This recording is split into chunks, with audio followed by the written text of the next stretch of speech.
Hello，大家好，我係 Michael 啊！依家我已經嚟到呢個樓盤嘅樓下嚇，咁我身後咧就係錦江國際呢個今日介紹個樓盤啦嚇。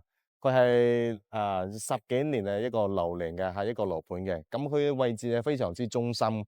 就依家咧我樓下呢個就係一個公交車站啊，我企喺呢個位置咧係主幹道金匯大道嘅，佢係連接咧深圳14號線一個地鐵站，同埋咧到呢個惠陽咧市政府人民公園咧，同埋廣場啊呢個連接呢條線嘅吓。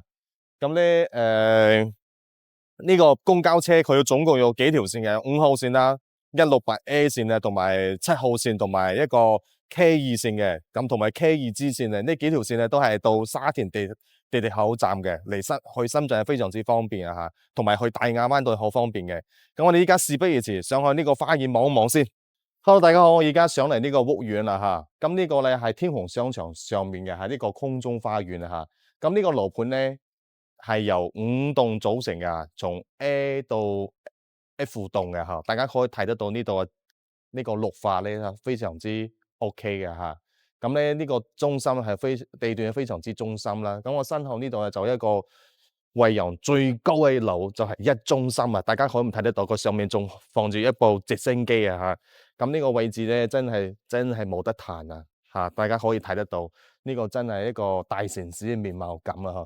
嚇，呢個樓盤雖然老啦，佢嘅樓齡係比較老啲嘅。咁呢個空中花園咧，應該係淡水地一個空中花園一個樓盤啊！嚇，但係佢呢個位置真係非常之方便嚇，飲食方便嚇，住行都方便。咁咧呢個我依家呢個位置呢個向東面呢個方位咧，我手指呢個位置咧就一個人民廣場嚇，咁咧佢就係市政府咧，就係呢個側邊呢個位置啦，對面就係人民廣場嚇，所以咧好多人食咗晚飯之後咧，出去散步啊，行出去咧，最多係3-5分鐘可以到得到啦嚇。咁我哋事不宜遲，上去呢個單位望一望先。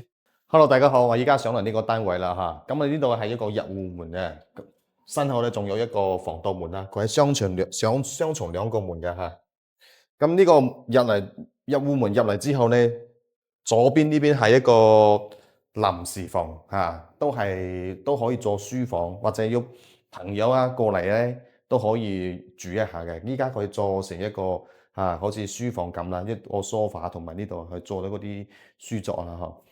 咁入嚟呢度就係客廳啦，客廳嘅開間大概係一個3米半嘅一個開間嚇。我呢個位置大概要3米半一個開間嘅。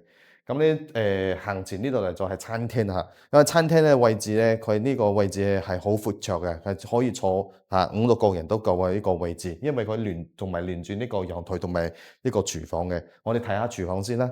咁入嚟呢度都係廚房，一個 L 型一個廚房啦。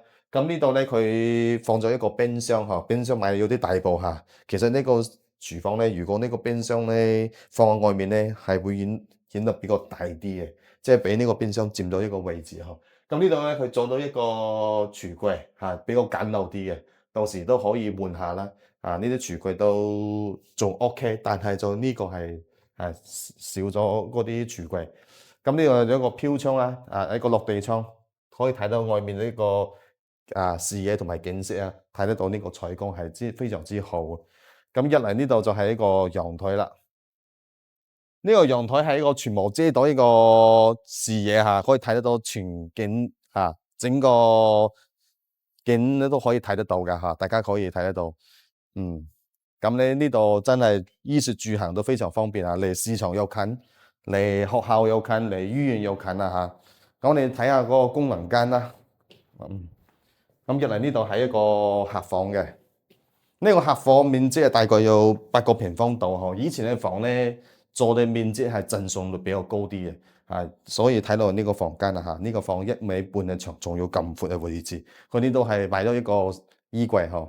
我哋再睇下另一個功能間。咁嚟到呢度咧就係洗手間啦嚇。咁呢個洗手間咧佢係比較長啊嚇。依家我企喺呢個位置咧都感覺到呢個洗手間好大啊嗬。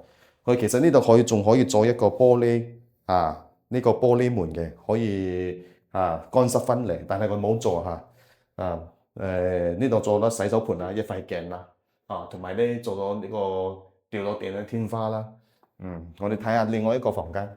咁嚟到呢個主人房，主人房更加大啦，可以睇得出呢個主人房起碼有12個平方度嘅嚇。咁呢個佢放喺一個1米半一個牆啊，對面呢度做咗一個衣櫃。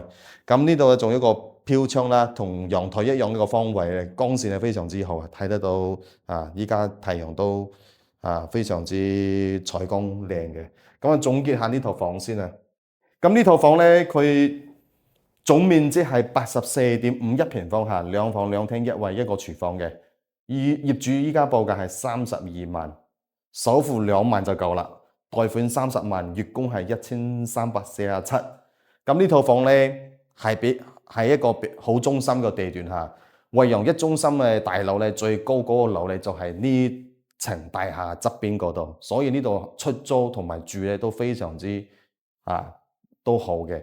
呢度租嘅2房，你咁大一個面積咧，起碼租一個月係租到1550蚊題嚇。咁月供才1347，你租都可以租翻呢個月供嘅錢嚇。大家覺得係咪咧？咁大家覺得呢個價錢貴唔貴咧？幾多錢可以賣得出去咧？喺我下方評論區可以評論一下。呢集就到呢度先啦，拜拜。